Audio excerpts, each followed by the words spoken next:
And you mentioned that you were on MLB, the MLB network earlier today. Let's start with the MLB. And Juan Soto calling out his teammates after the Padres dropped their fourth straight game. And now, Rob, they're 5 games under 500, 4.5 games back from the final playoff spot. Yeah, they're not out of it yet, but still.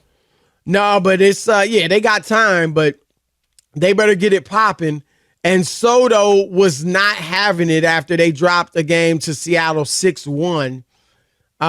Here's what he said, right? Do we have sound? Okay, here's what he said. We've got to play as a team. We've got to go out there, grind every day, grind every at-bat. It's been really inconsistent. Some days we do, some days we don't. We got to do it every day. Days like this series, we just give up. Like literally, we just give up instead of keep grinding, keep pushing. We've got to forget about yesterday and keep moving. I like it. Where you at? I don't have an issue with it. They're way inconsistent, Chris. Look at that lineup. That team is so talented. Come on. They should be winning the division. Forget about making a wild card, Chris. They're tremendously talented. Yes. Their lineup is stacked. They have pitching. And Tatis the idea Jr., Manny Machado. I mean, come on. And here's the thing, Chris. Don't forget, a year ago, right, they didn't have Tatis Jr., right, because he was suspended. They didn't have Xander Bogaerts, Chris, who wasn't on a team where they signed as a free agent. And guess what? They beat the Dodgers in the playoffs. They beat the Mets in the playoffs, Chris. So why would you think if you add Tatis and Bogaerts that you would be worse? It's not even possible. You added 2 huge bats. And Tatis is having a good season, Chris. His bounce back year. So how could you be worse? It doesn't even make sense. What do you heard Soto just say they don't bring it every day. I don't know if they rest on their laurels or what do you see? There's something wrong there, Chris. And sometimes it's in the clubhouse. Sometimes it's – you remember when Terry Francona got fired in Boston as manager. Remember, he won a couple World Series there. Everybody loved him. And then – guys were too busy playing video games, eating fried chicken and beer. You remember that story? Yeah. It became a country club, and they fired Terry Francona. How did you fire a guy who won you 2 World Series? Think about that. Well, to your point, I mean, and not to excuse it, but they had won. You know, what have the Padres done? No, they haven't won anything. I'm just saying – that sometime you're 100% right. You know what I'm saying? Like, what are they relaxing for? No, but sometimes there's something not right in the clubhouse, and that was my point. Only in bringing up the Red Sox and the beer and the chicken. So or not management, but the tone, manager. or you know what I mean, and what's going on. There's a disconnect.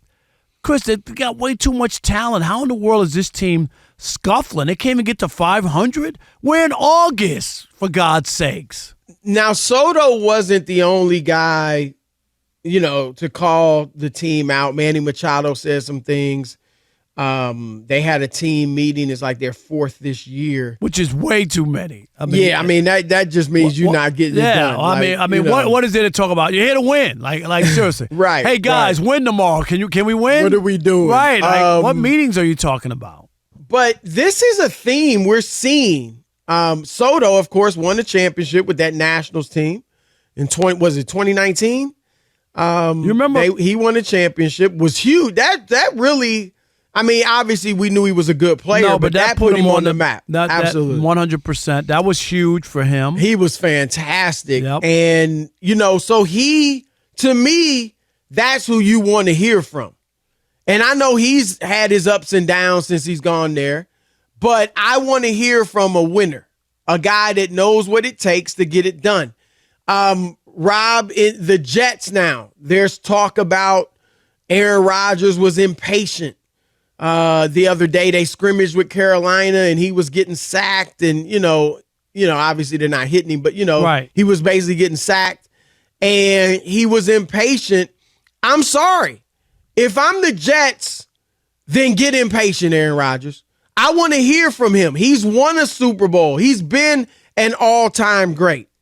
He has the resume to do that. And I'll throw in we got the Washington Commanders.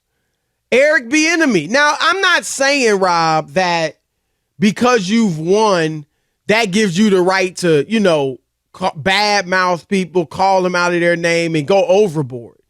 But a guy that has won, I think, if he sees some stuff from a team that he thinks is underachieving, that's talented, that hasn't done anything yet, I think he can come in and say, look, this is how it's got to be done, guys. We got to buckle down.